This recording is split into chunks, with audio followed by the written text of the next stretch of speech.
السلام علیکم۔ کراچی سمیت سندھ بھر اور بلوچستان میں ہڑتال کا اعلان، فیکٹریوں میں ڈاؤن سائزنگ شروع ہو گئی، شیر قائد سے بری خبر آ گئی۔ کیا آپ حالات حاضرہ سے آگاہی حاصل کرنا چاہتے ہیں؟ خبر کے پیچھے چھپے اصل حقائق جاننا چاہتے ہیں تو ابھی سبسکرائب کیجئے دل پاکستان کو اور ساتھ ہی گھنٹی کے نشان پر کلک کر دیں۔ آپ کو بتاتے چلیں کہ کراچی کی تمام صنعتوں نے مہنگی گیس کے خلاف 4 دسمبر کو ہڑتال کا اعلان کر دیا۔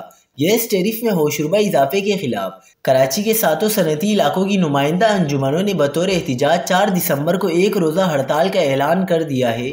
کراچی انڈسٹریل الائنس کے کوارڈینیٹر جاوید بلوانی نے پریس کانفرنس سے خطاب کرتے ہوئے کہا کہ 4 دسمبر کو کراچی کی تمام صنعتیں پہلی ہڑتال پر ایک روز کے لیے بند رہیں گی۔ اگر حکومت نے پھر بھی گیس ٹیرف پر نظر ثانی نہیں کی تو مزید ہڑتالوں کا اعلان کیا جائے گا۔ جاوید بلوانی نے بتایا کہ برآمدی صنعتیں بند کر دیں گے کیونکہ گیس ٹیرف میں دگنا اضافہ کرنے کے بعد صنعتوں کو نہیں چلایا جا سکتا۔